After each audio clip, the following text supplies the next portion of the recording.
where the garden grows grim. On a tranquil Sunday drive through undulating hills, amidst an idyllic patchwork of sunlit meadows and golden pastures, Marion and George stumbled upon a cryptic relic of an antique store, seemingly untouched by the sands of time. The store sat there, silent and brooding, its time-worn facade bearing the solemn weight of untold stories and unfathomable mysteries concealed within its ancient, whispering walls. Hesitant yet beckoned by curiosity's delicate fingers, the couple ventured into the dimly lit alcove, where the air was thick with the perfume of history and the subtle tang of decay. The atmosphere within bore the signature of countless epochs, each item meticulously placed yet seemingly forgotten, each object bearing the indelible mark of its own peculiar chronicle. Amidst the dense forest of oddities, their eyes danced over objects so bizarre, so otherworldly, they could have been plucked from the fevered dreams of a mad poet. Each piece whispered secrets, their voices soft, caressing, blending into a chorus of silent tales swirling through the muted gloom. But amongst this carnival of the arcane, Marion's eyes found a trio of peculiar garden gnomes. Ancient, with cracks webbing across their stony visages like veins of time, the gnomes bore expressions of surreptitious malevolence, their eyes twinkling with a hidden, mischievous glint. In their hands they wielded miniature tools, pitchforks and shovels, the instruments appearing almost sentient, tainted with an unseen, ominous energy. Marion was inexplicably drawn to these diminutive sentinels of stone, feeling an irresistible pull, a magnetic attraction born of whispers and shadows. George, however, recoiled from their sinister allure, sensing in their silent gaze a hint of impending doom, a silent foreboding hanging in the stagnant air. A tempestuous argument ensued, with Marion's resolve eventually wearing down George's opposition as the relentless tide wears down the defiant cliffs. With great reluctance and a heart heavy with unnamed dread, George consented to their acquisition. Upon their return, the three gnomes found their perch amidst the verdant foliage of their garden, where they sat in silent vigil, eyes forever watching, forever waiting.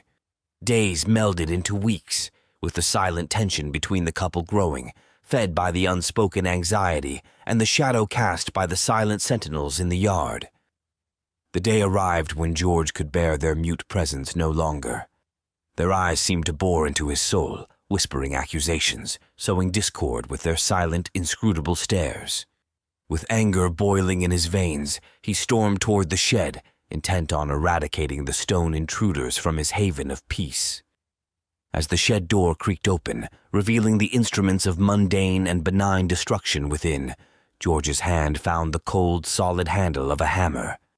With grim determination etched across his furrowed brows, he approached the unsuspecting gnomes, the air pulsing with unseen energy, charged with anticipation and dread. However, as he raised the hammer, ready to bring it down with decisive fury, a chill ran down his spine. A whisper grazed his ear, soft, insidious, weaving through the fabric of his consciousness. The world seemed to warp, twist, reality bending around the epicenter of the gnomes, the air thickening with unseen forces weaving through the twilight. Without warning, the gnomes stirred, their eyes glowing with an unnatural, malevolent light.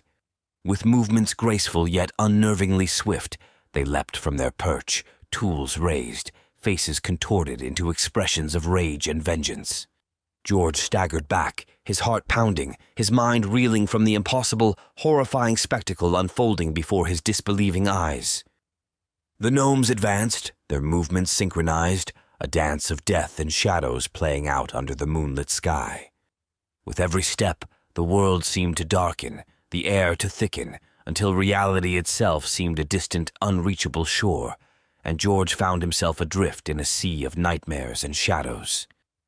With precise, relentless strikes, the gnomes attacked, their miniature tools finding their mark with chilling accuracy. Pain and terror blended into a symphony of agony, each note dragging George deeper into the abyss of despair. The garden around twisted and contorted, reflecting the chaos and darkness unfolding within its confines. As George's vision dimmed, the world around collapsing into the insatiable maw of the shadows, he saw Marion. Her eyes bore the same malevolent glow as the gnomes, her face twisted into an expression of triumphant vengeance. In the gloom, her form seemed to merge with the shadows, becoming one with the darkness enveloping their lives, their home, their very souls. With a final chilling laugh, the shadows closed in, and George knew no more. The morning found their home silent, the garden still, with 3 gnomes sitting quietly amidst the flowers, their faces serene, their eyes closed. And amidst the foliage, a new statue had appeared, a man frozen in an eternal scream, his features twisted in agony and terror.